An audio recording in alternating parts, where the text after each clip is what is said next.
विश्वविद्यालय इलाहाबाद। जय तुम्हारी विश्वविद्यालय इलाहाबाद। ज्ञान उद्गम ज्ञान संगम ज्ञान के इतिहास। ज्ञान उद्गम ज्ञान संगम ज्ञान के इतिहास। शत शत नमन है विश्वविद्यालय इलाहाबाद। सुंदरम सत्यम शिवम अवधारणाधार। जय तुम्हारी विश्वविद्यालय इलाहाबाद। जगत विख्यात इलाहाबाद विश्वविद्यालय के संस्कृत विभागीय परास्नातक पूर्वार्ध के प्रिय छात्रों, पूर्व छात्रों और शास्त्रानुरागी सज्जनों, हम लोग आज पुनः निरुक्त शास्त्र पर चर्चा करने के लिए एकत्र हैं। यह एक बहुत ही महनीय शास्त्र है। वेदार्थ मंत्रार्थ को समझाने वाला यह निरुक्त शास्त्र हम लोगों का परम मंगल करे। इन शुभकामनाओं के साथ मैं आप सभी लोगों का नमन करता हूं और यह अपेक्षा करता हूं कि हम लोग जिस पर विवेचना कर चुके थे उसके आगे से पुनः अध्ययन आरंभ करें। तो आप लोग अपनी निरुक्त की पुस्तकों में दृष्टिपात करें। हम लोगों ने इस विषय में भी चर्चा किया था कि न सर्वाणि नामानि आख्यात जानि और सर्वाणि नामानि आख्यात जानि। निरुक्त शास्त्र के द्वारा उठाया गया यह शास्त्र चर्चा पूर्व पक्ष और उत्तर पक्ष के रूप में उपस्थित होती है। सर्वाणि नामानि आख्यातजानि इति शाकटायनः निरुक्त समयस्य। व्याकरण के आचार्य शाकटायन और निरुक्तकार यास के द्वारा यह मत प्रस्तुत किया गया कि सर्वाणि नामानि आख्यातजानि, सभी नाम आख्यातज हैं। हम लोगों ने इस पूर्व पक्ष पर और इसके उत्तर पक्ष पर क्या पूर्व पक्ष है और उत्तर पक्ष क्या है इस पर विस्तृत चर्चा की थी। आचार्य गार्ग्य और कतिपय पाणिनीय व्याकरण के आचार्यों ने यह उपस्थापन किया था कि न सर्वाणि नामानि आख्यातजानि, सारे नाम आख्यातज नहीं हैं। और आचार्य शाकटायन तथा निरुक्तकार यास का यह मत है कि सारे नाम आख्यातज हैं। बहुत ही महत्वपूर्ण, बहुत ही शास्त्रीय, बहुत ही गंभीर विषय पर यह चर्चा आचार्यों ने उठाई। तो इसमें हम लोगों ने पूर्व पक्ष के रूप में जिन 7 युक्तियों को ग्रंथकार ने प्रस्तुत किया था उसका अध्ययन किया इसके पहले व्याख्यान में, और आज के इस व्याख्यान में हमारा अभिप्राय उत्तर पक्ष पर चर्चा करने से है। उत्तर पक्ष पर दृष्टि डालिए, पंक्तियों को देखिए। कहते हैं कि तदेतत् नोपपद्यते,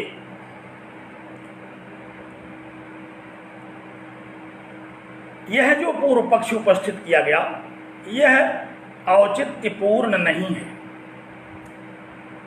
यह समीचीन नहीं है, यह उपपन्न नहीं होता।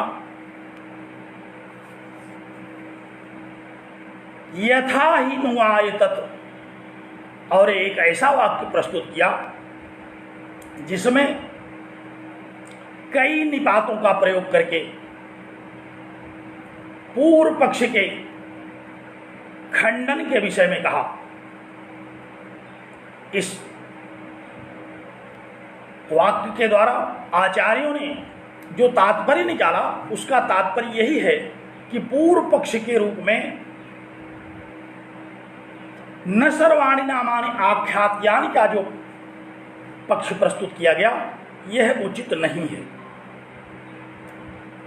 और सर्वाणि नामानि आख्यात, सारे नाम आख्यातज हैं, यह जो निरुक्तकार आचार्य व्यास का अभिमत है ये समीचीन है। और पूर्व पक्ष के द्वारा उठाए गए सभी तर्कों को निरस्त करते हुए इस बात की, इस सिद्धांत की स्थापना निरुक्तकार के द्वारा की जाती है कि सर्वाणि नामानि आख्यातजानि, सारे नाम आख्यातज हैं। और इस प्रसंग में प्रस्तुत पूर्व पक्ष के तर्कों का खंडन करने वाले जो तर्क, जो युक्तियां प्रस्तुत की गईं, एक एक करके हम लोग उसका वाचन करेंगे और उसके तात्पर्य को समझने की चेष्टा करते हैं। तो पहला तर्क देखिए, कहा कि तदयत्र स्वर संस्कारौ समर्थौ प्रादेशिकेन गुणेन अन्वितौ स्याताम्। कहा कि पूर्व पक्षी ने यह कहा था कि वे ही नाम आख्यातज हो सकते हैं, वही संज्ञाएं आख्यातज हो सकती हैं, उनमें ही प्रकृति और प्रत्यय सम्मत निर्वचन प्रस्तुत किया जा सकता है, जिनमें स्वर संस्कार समर्थौ, उदात्त अनुदात्त स्वरित इत्यादि वैदिक स्वर प्रक्रिया और प्रकृति प्रत्यय इत्यादि के संयोग का व्याकरण सम्मत सिद्धांत, धातुजन्य अर्थों की संगति इत्यादि जहां अन्वित हो वही संज्ञा धातुज होगी, और जहां ऐसा नहीं होगा वे पद धातुज नहीं होंगे, उन्हें आख्यातज नहीं कह सकते। इसका उत्तर देते हुए उत्तर पक्ष में कहा गया कि सर्वम प्रादेशिकम इत्येवम। कहा कि आपकी दृष्टि में तो सारे नाम आख्यातज नहीं हैं, इसलिए आप इस बात को कह सकते हैं कि सर्वत्र स्वर संस्कार और व्याकरण सम्मत नियम संगत नहीं हो सकते, परंतु हमारे सिद्धांत में तो सर्वाणि नामानि आख्यातजानि, सारे नाम आख्यातज हैं, इसलिए सर्वत्र व्याकरण सम्मत प्रक्रिया, सर्वत्र स्वर संस्कार की संगति उपस्थित होती है। इसलिए अनुपालंभ एषः, आपका यह जो उपालंभ है, आपका यह जो पूर्व पक्ष में प्रदत्त तर्क है, यह तर्क समीचीन नहीं है। जिस प्रकार से आप यह मानते हैं कि जिन शब्दों में स्वर संस्कार इत्यादि समर्थ होते हैं वे धातुज हैं, वे आख्यातज हैं, उसी प्रकार हम यह मानते हैं कि सारे नाम धातुज हैं, सारे नाम में प्रकृति और प्रत्यय होते हैं, सभी शब्दों का, सभी नामों का निर्वचन किया जा सकता है।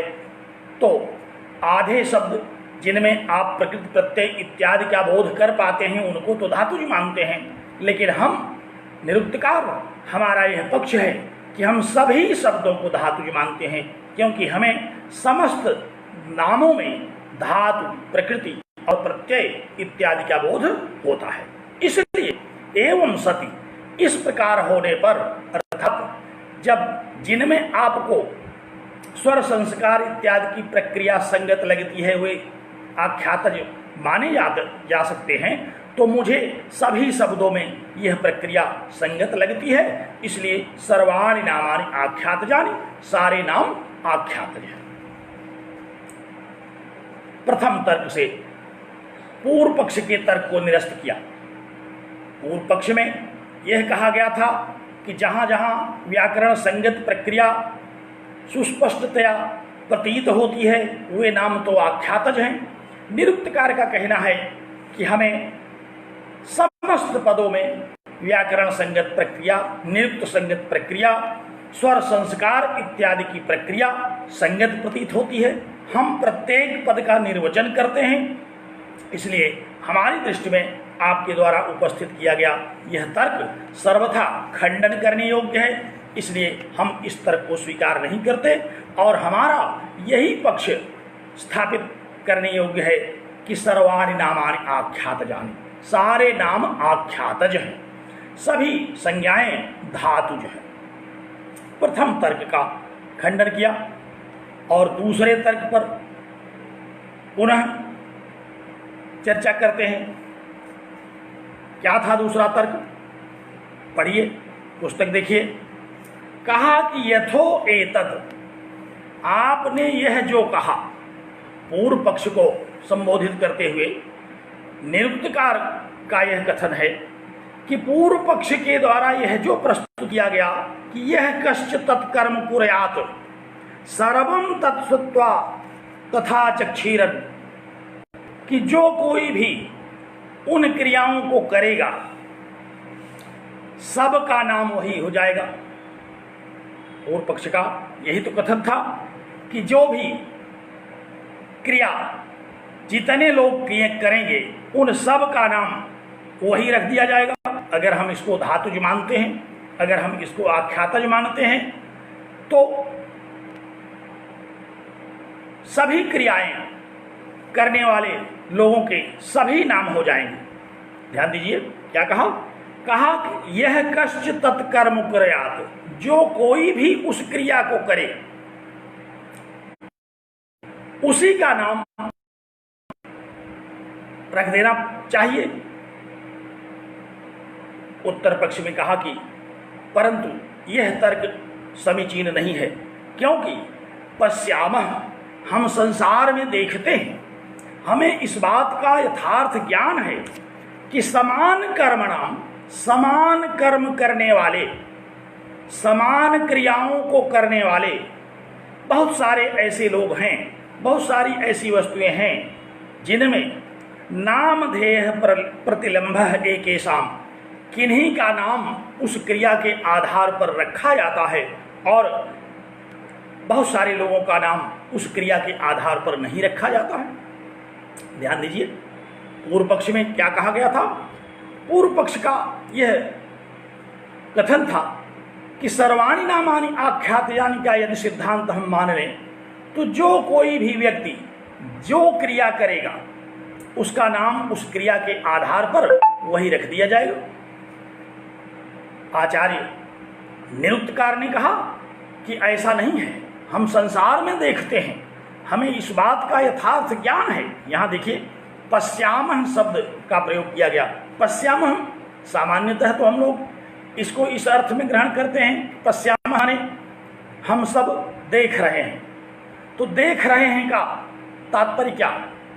दृश्य ज्ञानी धातु से इसका तात्पर्यार्थ हम ग्रहण करते हैं कि हम सबको यह ज्ञान है कि समान क्रिया करने वाले लोगों में से कतिपय लोगों का नाम तो उस क्रिया के आधार पर नामकरण किया जाता है और कतिपय लोगों का नामकरण नहीं किया जाता। यथा, जैसे निरुक्तकार ने कहा कि जैसे जिन शब्दों को आप मानते हैं कि इसका निर्वचन किया जा सकता है, हम उसमें से ही उदाहरण प्रस्तुत करते हैं। यथा तक्षा, जैसे तक्षण करने वाला, किसी भी वस्तु का तक्षण करना। तक्षण करने का तात्पर्य क्या? जैसे हम लोग देखते हैं लकड़ी छीलना, तो लकड़ी तो बहुत लोग छीलते हैं, हम सारे लोगों ने पेंसिल इत्यादि प्राथमिक कक्षाओं से ही छीलते चले आ रहे हैं, परंतु सबका नाम तक्षा नहीं हुआ। तो आचार्य ने कहा कि हम यह देखते हैं संसार में, समाज में समान क्रिया करने वाले बहुत सारे लोग हैं, लेकिन उसमें से किसी का नाम तो उस क्रिया के आधार पर रख दिया जाता है। जैसे तत्क्षण क्रिया प्रायः अवसर लगने पर बहुत सारे लोगों के द्वारा की जाती है, परंतु तक्षा नाम बढ़ई का ही रखा जाता है, क्योंकि समाज में इस प्रकार का प्रयोग देखने को मिलता है कि समान क्रिया करने वालों में से कुछ का उस क्रिया के नामकरण किया जाता है और बहुत सारे लोगों का नामकरण उस क्रिया के आधार पर नहीं किया जाता। जैसे एक और उदाहरण दिया, कहा परिव्राजक। परिव्राजक माने परिव्रजन करने वाला, भ्रमण करते रहने वाला। परिव्राजक शब्द का तात्पर्य है सन्यासी। तो कहते हैं कि लगातार निरंतर परिभ्रमण करते रहने वालों को परिव्राजक कहते हैं। तो ऐसा संसार में कौन व्यक्ति है जो चलता नहीं? बहुत सारे लोग हैं, दिन भर चलते रहते हैं, लेकिन हम सबको परिव्राजकाचार्य की उपाधि से विभूषित नहीं करते। अनेक जीव जंतु, पशु पक्षी, मनुष्य सब चल रहे हैं, परंतु केवल परिव्रजन करने के आधार पर हम सबको परिव्राजक की संज्ञा से विभूषित नहीं करते, बल्कि परिव्रजन करते हुए अनेक में से हम केवल सन्यासी के लिए ही, हम केवल परिव्राजकों के लिए ही परिव्राजक शब्द का प्रयोग करते हैं। तो यह बात सुस्पष्ट है कि बहुत सारी क्रियाओं को करने वाले लोगों में से कतिपय लोगों का नाम उस क्रिया के आधार पर रखा जाता है और कतिपय लोगों का नाम उस क्रिया के आधार पर नहीं रखा जाता। इसलिए यह विसंगति उपस्थित करना कि जो कोई भी उस क्रिया को करेगा उसका नाम वही रख दिया जाएगा, ये सर्वथा असमीचीन है। और सर्वाणि नामानि आख्यातजानि, सारे नाम आख्यातज हैं, यह पक्ष सर्वथा संगत है। पूर्व पक्ष के द्वारा उठाया गया यह जो तर्क है कि समान क्रिया करने वालों का समान नाम होगा, यह बात सर्वथा अस्वीकार करने योग्य है। इस द्वितीय तर्क के द्वारा आचार्य ने उनके पूर्व पक्षियों के इस तर्क को खंडित किया। और तीसरा तर्क कहा एतेनैव उत्तरः प्रत्युक्तः। तीसरा तर्क क्या था? तीसरा तर्क पूर्व पक्ष का यह था कि कोई भी व्यक्ति जितनी क्रियाओं को करेगा उतनी धातुओं से संबद्ध होने के कारण एक व्यक्ति के उतने नाम हो जाएंगे। पूर्व पक्ष का यह तर्क था, तीसरा तर्क, कि यदि सर्वाणि नामानि आख्यातजानि के सिद्धांत को हम स्वीकार करें तो एक व्यक्ति जितनी क्रिया करेगा दिन भर में, मान लीजिए 2500 प्रकार की क्रिया उसने की, तो उस एक व्यक्ति के ही 2500 नाम रख दिए जाएंगे। आचार्य ने कहा नहीं, एतेन एव, इस पूर्व प्रश्न का जो खंडन किया गया, इसी के द्वारा उस पूर्व पक्ष का वह तर्क भी खंडन करने योग्य है। क्योंकि हम देखते हैं व्यवहार में, संसार में, कि दिन भर अनेक क्रिया करने वाले लोग हैं, लेकिन उनका नाम उन समस्त क्रियाओं के आधार पर नहीं रखा जाता। किसी क्रिया विशेष के आधार पर ही उनका एक ही नामकरण किया जाता है। इसलिए यह पूर्व पक्ष के द्वारा प्रस्तुत किया गया तर्क सर्वथा खंडन योग्य है। तो ये दोनों तर्क पूर्व पक्ष के द्वारा जो प्रस्तुत किए गए कि जितनी क्रियाएं की जाएंगी एक व्यक्ति के द्वारा उसके उतने नाम होंगे, अथवा अनेक क्रियाओं से संबंधित होने वाले लोगों के समान नाम होंगे, यह जो खंडन था, अथवा जो व्यक्ति कोई क्रिया करेगा उस क्रिया के आधार पर ही उसका नाम रख दिया जाएगा, ये जो दोनों पक्ष उपस्थित किए गए पूर्व पक्ष के द्वारा आचार्य ने, नियुक्त कार्यास्क ने एक ही तर्क के द्वारा दोनों का खंडन किया। और वह तर्क यह कि समाज में, व्यवहार में हम देखते हैं कि कतिपय लोगों का नाम किसी क्रिया विशेष के आधार पर रख दिया जाता है और बहुत सारे लोगों का नाम उस क्रिया विशेष के आधार पर नहीं रखा जाता। इसलिए सर्वाणि नामानि आख्यातजानि, इस सिद्धांत को इन तर्कों के आधार पर खंडन करना सर्वथा असमीचीन है, सर्वथा अनावश्यक है, सर्वथा अतार्किक है। पूर्व पक्ष के द्वारा उपस्थित किए गए तर्कों का खंडन करते हुए आचार्य ने, निरुक्तकार ने 3 तर्कों का खंडन किया। और अब चौथे तर्क को देखिए। चौथा तर्क क्या है? कहा कि यथो एतत्, यह जो कहा गया पूर्व पक्ष के द्वारा कि यथा चापि प्रतीतार्थानि स्युः, नाम जिस रूप में प्रतीत हो रहे हों उसी तरह से उनका उच्चारण करना चाहिए। जैसे हम लोगों ने पूर्व पक्ष का वर्णन करते हुए कहा था कि पुरुषेते इति, पुरुषयः होना चाहिए, जबकि होता है पुरुषः। तो उस तर्क को आचार्य ने यहां उठाया, कहा कि यथा चापि प्रतीतार्थानि स्युः तथा एनान्याचक्षीरन्, कहा कि यह जो आपने पूर्व पक्ष उपस्थित किया कि जिस प्रकार से व्याकरण के नियमों के अनुसार, जिस प्रकार से धातुओं की युक्त के अनुसार, प्रयुक्त के अनुसार न्यायवान कर्मनाम के संस्कार रखा जाए, उस तरह से नामों का उच्चारण करना चाहिए। कहा कि यह उचित नहीं है, क्योंकि आप लोगों के पक्ष में जिनको पूर्व पक्ष यह मानता है कि इनका निर्वचन हो सकता है, इनका निर्वचन किया जाता है, ये सहज ही निर्वचन करने योग्य हैं, उसमें भी संत्यल्प प्रयोगाः, कहा कि ऐसे बहुत कम प्रयोग हैं। कृतोप्ययिक पदिकाः, कहा कि जो एक पदिक प्रकरण में रखे गए कृदंत शब्द रखे गए हैं, जिनका निर्वचन सरलता से किया जा सकता है, उनमें भी बहुत सारे ऐसे शब्द हैं जो कि शास्त्रों में कम प्रयोग में आते हैं।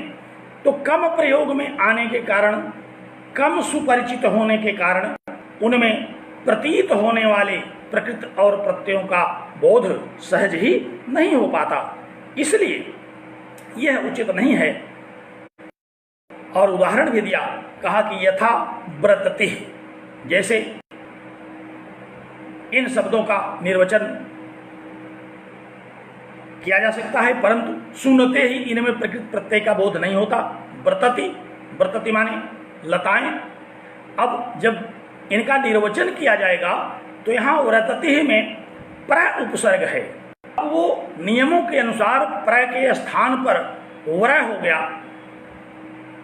प्रसोदरादि यथोपदिष्टम नियम कहता है कि चूंकि व्रतति ही इसका नाम चला है तो यह सिद्ध शब्द है। यहाँ प्र उपसर्ग का व्र आदेश हो गया है, इसलिए अब है तो यहाँ प्र उपसर्ग, लेकिन शब्द है व्रतति ही, तो इनका निर्वचन तो संभव है, निर्वचन किया जा रहा है, परंतु देखते ही सुनते ही हमें इनमें प्रकृति और प्रत्ययों का बोध नहीं होता, इसलिए यह आरोप उचित नहीं है। और इस प्रकार के कम प्रयोग में आने वाले निर्वचन करने योग्य कई शब्दों का इन्होंने उदाहरण दिया, जैसे दमूणा, जाट्य, आटनारह, जागरूक, दर्विहोमी, ये सभी पद ऐसे हैं जिनका निर्वचन सुविधा से किया जाता है, जो व्युत्पत्ति करने योग्य का व्युत्पन्न शब्द हैं ये, परंतु सुनते ही इनके प्रकृति और प्रत्ययों का बोध नहीं होता। और जिस प्रकार से ये सुनाई पड़ रहे हैं उसी प्रकार हम लोग ग्रहण करके इनके निर्वचन को भी करते हैं, इसलिए पूर्व पक्ष का यह तर्क उचित नहीं है कि जैसा धातु प्रयोग हो, जिस प्रकार से सुनाई पड़ रहा हो, उसी तरह से शब्दों का उच्चारण किया जाना चाहिए। पुरुषयः इति पुरुषयः, पुरुषेते इति पुरुषः, इस शब्द के निर्वचन में पुरुषयः का प्रयोग नहीं है, क्योंकि प्रयोग तो पुरुषः शब्द का है। अब जो शब्द जिस रूप में हमारे सामने है, हम निर्वचन तो उसी शब्द का करेंगे, इसलिए शब्दों के उच्चारण में परिवर्तन करना औचित्यपूर्ण नहीं है, बल्कि उसके निर्वचन को ही किया जाना औचित्यपूर्ण है।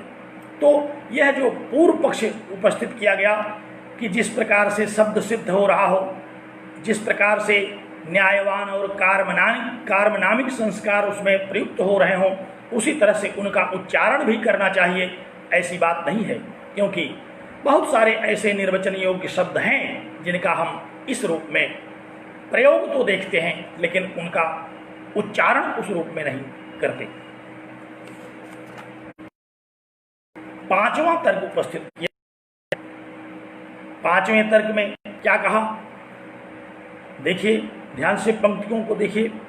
यथो एतत्, कहा कि यह जो आपने कहा कि निष्पन्ने अभिव्याहारे अभिविचारयन्ति, पूर्व पक्ष का यह आरोप था, नाम पहले रख दिया जाता है, नाम पहले प्रसिद्ध हो जाता है, फिर ये वैयाकरण उन नामों का निर्वचन करते हैं।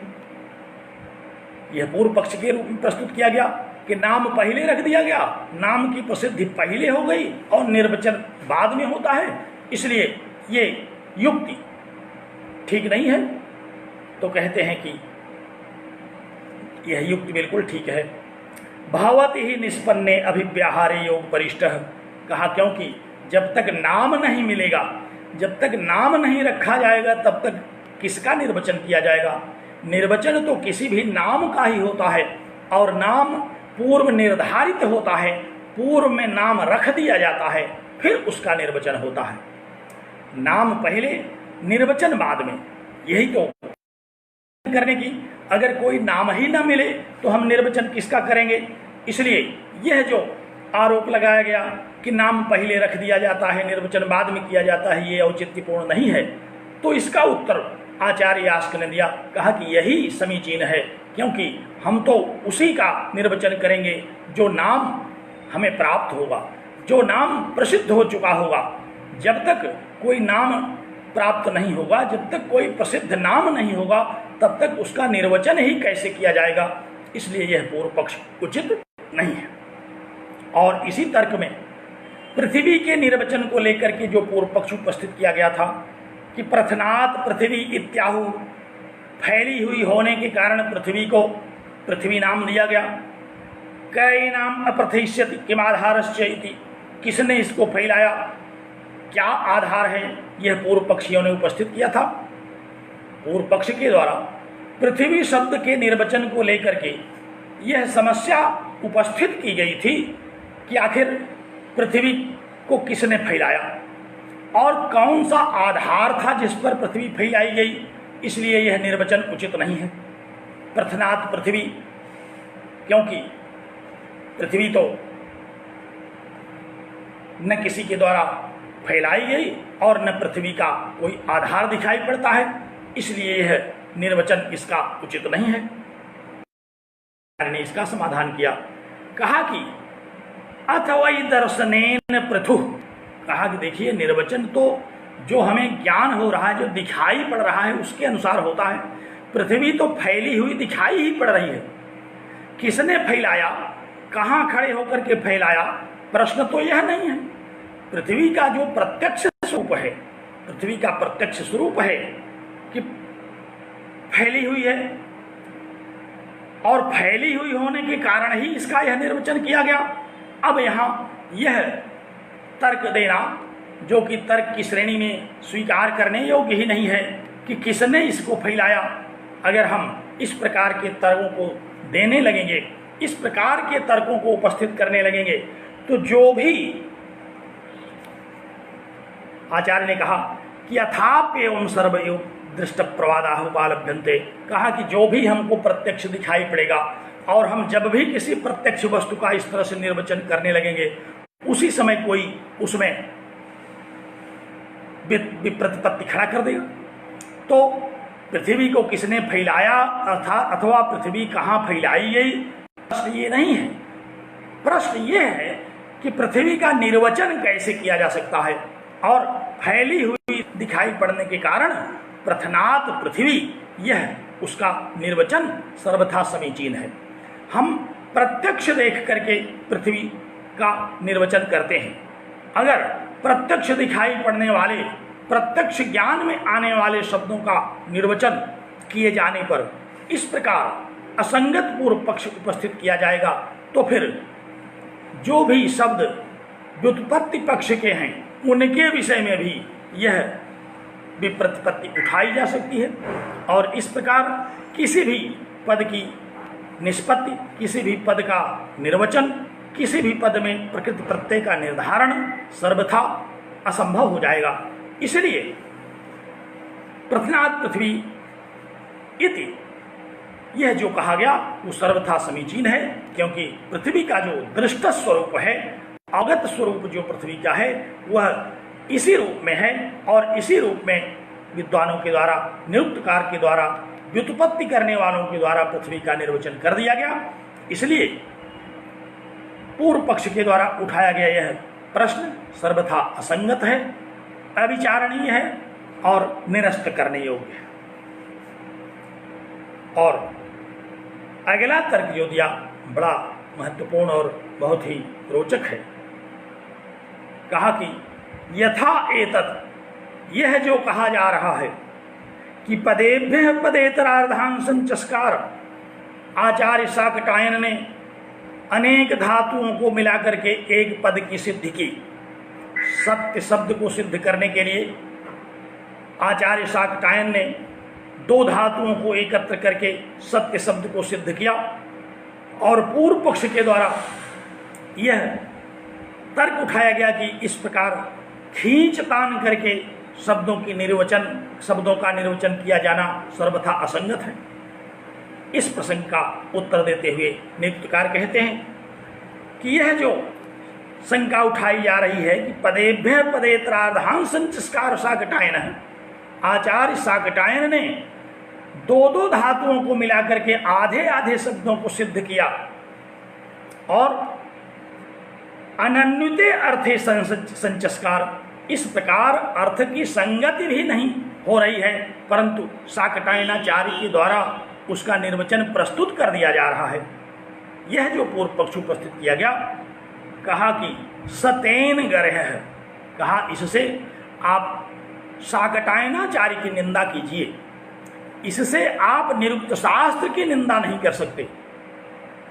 अगर शाकटायनाचार्य की यह पद्धति आपको उपयुक्त नहीं लगती तो आप शाकटायनाचार्य की निंदा कर सकते हैं।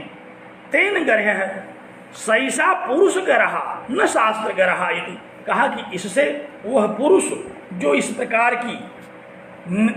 प्रकार का निर्वचन कर रहा है, अनेक धातुओं से, अनेक प्रत्ययों से एक शब्द सिद्ध कर रहा है, वह पुरुष, अगर आपकी दृष्टि में यह तर्क असंगत है तो आप उस पुरुष की निंदा कर सकते हैं। आप निरुक्त शास्त्र की, निर्वचन शास्त्र की निंदा नहीं कर सकते। और यह भी कहने का आशय है कि ये कहाँ लिखा हुआ है कि एक ही धातु से कोई शब्द निष्पन्न होगा। शब्द निर्वचन करने वाले आचार्यों को शब्द का निर्वचन करना है, एक धातु से वह निर्वचन सिद्ध होगा कि दो धातुओं और प्रत्ययों से वह शब्द निर्वचन होगा उसका, यह तो उस निर्वचनकार के ऊपर है। और फिर भी अगर आपको किसी व्यक्ति विशेष से कोई आपत्ति है तो आप उस व्यक्ति विशेष की निंदा करें, न कि निरुक्त शास्त्र की निंदा करें। यहाँ निरुक्तकार का यह व्यंग्य है, क्योंकि हम लोगों ने देखा था उपसर्ग और निपातों के प्रकरण में आचार्य शाकटायन वैयाकरण के पक्ष में खड़े होकर के कह रहे थे कि ये अर्थ के वाचक नहीं हैं, और आज शाकटायनाचार्य उन वैयाकरणों के विरुद्ध बोलने लगे। तो निरुक्तकार ने इसीलिए यहाँ कहा कि भाई आप शाकटायन की निंदा कीजिए, शाकटायन के द्वारा उपस्थित जो निर्वचन प्रक्रिया है, निर्वचन की परंपरा है, आप उसकी निंदा कीजिए, लेकिन शाकटायन के द्वारा एक शब्द के निर्वचन के आधार पर निरुक्त शास्त्र की निंदा किया जाना अनुचित है। इसलिए सर्वाणि नामानि आख्यात जान, हमारे सिद्धांत के अनुसार, निरुक्तकार के सिद्धांत के अनुसार, निरुक्त शास्त्र के अनुसार सर्वाणि नामानि आख्यात जान, सारे नाम आख्यातज हैं। सभी नामों में प्रकृति और प्रत्यय का ज्ञान है हमें। जिनको ज्ञान न हो निर्वचन न करें, जिनको निर्वचन न आए, अगर वो यह कह दे कि इन शब्दों को हम व्युत्पत्ति पक्ष से सिद्ध नहीं मानते, ये शब्द रूढ़ हैं, तो हम इस विषय को स्वीकार करने के लिए तैयार नहीं। यह उसकी अज्ञानता है जो शब्द का निर्वचन नहीं कर पा रहा है। हमें सभी शब्दों का निर्वचन आता है। निरुक्तकार का अपना यह पक्ष है। उन्होंने कहा कि हम सभी शब्दों का निर्वचन करते हैं, कर सकते हैं, इसलिए हमारी दृष्टि में सर्वाणि नामानि आख्यातजानि, सारे नाम आख्यातज हैं। और अंतिम तर्क देते हुए आचार्य ने कहा कि यह जो कहा गया यथा एतत् अपरस्मात् भावात् पूर्वस्य प्रदेशो नोपपद्यते, कि बाद में होने वाली क्रियाओं के आधार पर नामकरण नहीं किया जा सकता। और पूर्व पक्ष ने यह उठाया था कि अश्व बाद में दौड़ता है, जन्म लेते ही अश्व दौड़ने नहीं लगता, इसलिए बाद में दौड़ने के आधार पर उसका नाम अध्वानम अश्नवीत इति अश्व कैसे रख दिया गया। तो कहते हैं, इस तर्क का निराकरण करते हैं। कहते हैं कि पश्यामः, हम लोग देखते हैं संसार में, समाज में, कि पूर्वोत्पन्न नाम सत्वानाम अपरस्मात् भाव एकेषाम न एकेषाम, संसार में ऐसे बहुत सारे नाम हैं जो बाद में होने वाली क्रियाओं के आधार पर उनका नामकरण रख दिया जाता है, और बहुत सारे ऐसे भी नाम हैं जो कि बाद में होने वाली क्रियाओं के आधार पर नामकरण नहीं रखे जाते। इसलिए यह कोई तर्क नहीं है कि क्रिया बाद में होती है इसलिए हम उस क्रिया के आधार पर धातु का निर्देश नहीं कर सकते, उस क्रिया के आधार पर हम सारे नाम धातु जो हैं इस सिद्धांत का खंडन करेंगे। यह बात सर्वथा औचित्यहीन है, क्योंकि पश्यामः वयम, हम लोग देखते हैं, हम निरुक्तकार यह देखते हैं कि बहुत सारे ऐसे शब्द हैं जो कि, बहुत सारी ऐसी संज्ञाएं हैं जो कि वह संज्ञावान उत्पन्न तो पहले होता है, क्रियाएं उनमें बाद में होती हैं, तो उन क्रियाओं के आधार पर पूर्ववर्ती प्रभाव को देखते हुए हम नामकरण कर सकते हैं। कहा कि यथा बिलवादः लंबचूडः इति, जैसे बिलवाद बेल खाने वाला, तो कोई भी बेल खाने वाला जो जंतु है वह पैदा होता है, बाद में बेल खाता है, परंतु हम यह जानते हैं कि वह बेल खाएगा। इस परवर्ती क्रिया के आधार पर उसका नाम पूर्व में ही बिलवादः रख दिया जाता है। लंबचूडः, लंबी चूड़ा वाला, कोई भी बालक, उसकी चूड़ा तो बाद में लंबी होती है, लेकिन हम इस प्रत्याशा में उसका नाम लंबचूड रख देते हैं कि बढ़ेगी, लंबी होगी। इसलिए परवर्ती क्रियाओं का पूर्ववर्ती प्रभाव देखते हुए संसार में नामकरण किए जाते हैं, उनका निर्वचन किया जाता है। इसलिए यह आरोप सर्वथा खंडन करने योग्य है कि परवर्ती क्रिया के आधार पर किसी भी वस्तु का, किसी भी व्यक्ति का नामकरण नहीं किया जा सकता, अथवा निर्वचन असंगत है, ये बात उचित नहीं है। समाज में बहुत सारी क्रियाएं हैं जो परवर्ती तो हैं, लेकिन उनके पूर्ववर्ती प्रभाव के आधार पर नामकरण किया जाता है। इस प्रकार निरुक्तकार आचार्य यास्क ने पूर्व पक्ष के द्वारा उठाए गए सातों तर्कों का, सातों युक्तियों का बहुत ही सहज में खंडन करके अपने इस सिद्धांत को स्थापित किया कि सर्वाणि नामानि आख्यातजानि। निरुक्त के अनुसार, निरुक्त शास्त्र के अनुसार सभी संज्ञाएं आख्यातज हैं। सभी संज्ञाओं का नाम, सभी नामों का निर्वचन किया जा सकता है। कोई भी ऐसी संज्ञा निरुक्त शास्त्र के अनुसार नहीं है जिसमें कोई धातु न हो, कोई प्रत्यय न हो। हाँ, अब किसी व्यक्ति को उन धातु और प्रत्ययों का ज्ञान न हो, इस आधार पर वे कह दें कि यह शब्द तो रूढ़ है, यौगिक नहीं है, यह बात निरुक्तकार की दृष्टि में उचित नहीं है। तो इस प्रकार से सर्वाणि नामानि आख्यातजानि न पुनः सर्वाणि नामानि आख्यातजानि, इस पूर्व पक्ष और उत्तर पक्ष का विवेचन निरुक्तकार ने किया। से भी हम लोग ये आपकी तैयारी इस प्रकार की होनी चाहिए कि कई बार परीक्षा में पूर्व पक्ष उपस्थित कर दिया गया तो हमें पूर्व पक्ष के साथ उत्तर पक्ष का भी ग्रहण करना पड़ता है, अथवा उत्तर पक्ष उपस्थित किया गया तो हम उत्तर पक्ष में पूर्व पक्ष का ग्रहण किए बिना सर्वांग उत्तर प्रस्तुत नहीं कर सकते। इसलिए हमें पूर्व पक्ष और उत्तर पक्ष का सम्यक अध्ययन करना चाहिए और बहुत ही तार्किक दृष्टि से बहुत युक्त बहुत ही संगत नियमों के अनुसार निरुक्तकार ने निरुक्त शास्त्रीय यह व्यवस्था दी कि सर्वाणि नामानि आख्यात जानी। उन्होंने व्याकरण के अनुसार रूढ़ और यौगिक जो दो भेद किए गए शब्दों का, इसको उन्होंने स्वीकार नहीं किया। उन्होंने इस बात की स्थापना की कि सभी नाम आख्यातज हैं, सभी नामों में धातु और प्रत्यय इत्यादि का निर्वचन किया जा सकता है। इसलिए पूर्व पक्ष के द्वारा जो सिद्धांत स्थापित किया जा रहा है वह खंडन करने योग्य है। तो हमने बहुत ही संक्षेप में उत्तर पक्ष की प्रस्तुति की और मुझे पूरा भरोसा है कि आप इस विषय को समझ गए होंगे। यदि कोई जिज्ञासा, कोई शंका हो तो आप पुनः हमसे संपर्क कर सकते हैं। इन्हीं शब्दों के साथ आज का यह व्याख्यान अब मैं संपन्न करता हूँ। आप लोगों को बहुत बहुत धन्यवाद, साधुवाद कि आप निरुक्त शास्त्रीय चर्चा में सम्मिलित हो रहे हैं।